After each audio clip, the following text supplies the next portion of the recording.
Recently, I was asked an important question, especially if you're single. This young man asked me, what's the most important thing I can do on a first date? And I jokingly said, show up. But yeah, I've been stood up a couple times. But it's kind of like the old joke, what's one of the most important things you can do for a job or for life is to show up. Same thing with the first date, actually show up. Now, I'm going to throw out a couple more tips for single folks or for the married people who like to go on dates with each other. What's something else you can do besides show up? Well, I think back to my first date with my wife, and as I write books, I always go out and interview couples. And I'll ask them, on your first date, what was the most important objective to you? Either concerning you or your prospective other person sitting across from you. So here's what they told me, and I'd probably have to agree with many of these. Be interesting or entertaining. My wife said I made her laugh for 3 straight hours, even though she had a migraine headache. Wow, okay. I know what it's like to have a migraine, so if you can laugh during a migraine, that's pretty good. I didn't realize I was that entertaining, and then most people tell you I'm probably not, but she thought so. But be entertaining or be interesting. People ask me all the time, what did I do wrong? I said, well, you only talked about you. Hey, here's an idea. If you can't do it, take duct tape.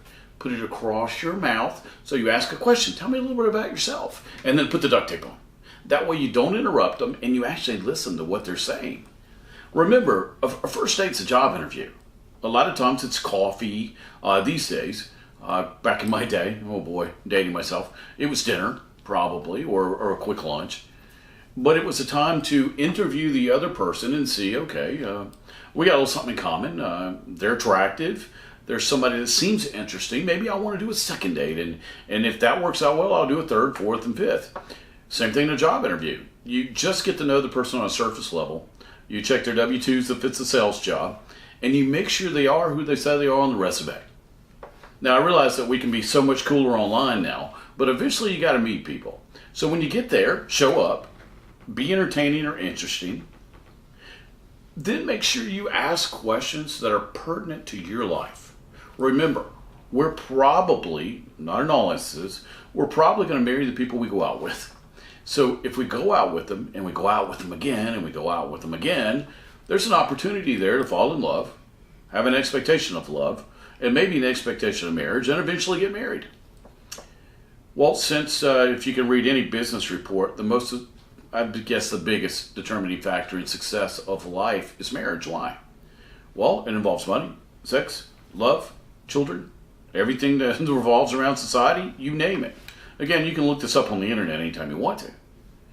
But you want to use this opportunity to receive as much information as you can to make an educated decision on whether this person matches who you are, where you're going, and what God has planned for your life.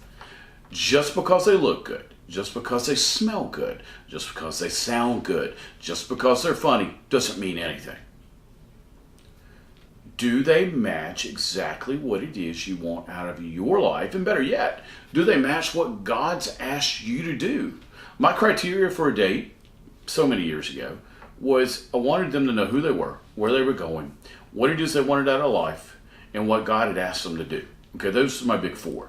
Of course, looks matter. I always tell this joke. The first thing I saw about my wife was not her smile, and it was not her IQ. I'll leave it at that. If you've seen me live, you've heard me tell the story. And then I tell everybody she pushed me up against the car and attacked me. None of which is true, but it really sounds good, and it really fuels my ego because it's all a lie. But she did kiss me first, and that's what matters. The rest of it, I'm kind of fib on. But let's look at this again. Why are we going on a first date? Is it so I can get a free meal, free drinks, have something to do, have somebody to talk to till I find somebody else around there that looks better than they do? Now, normally, not all the time, normally it's so I can get a second date and a third date and maybe find love. So when we go on our first date, again, show up, as I told that young man. But be entertaining or interesting, or both, that always works well. But have the questions that you want answers to readily available, even by cue cards. I've seen people write them on their hand and their arm before. Or, better yet, I've had clients take cue cards, go to the bathroom, read the questions off, and then come back to the table and present the questions. But I always told them, make it sound conversational, not, hey, I need you to answer a couple questions. That's not cool. Get your questions answered. So let me do a real quick review and we'll be out on this topic. Show up.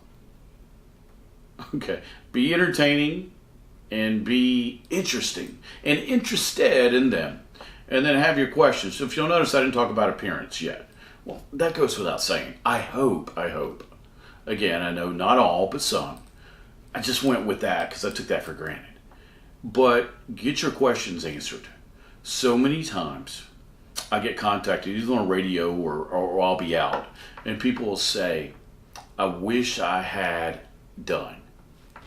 And I recently did a video, what to do before I say I do.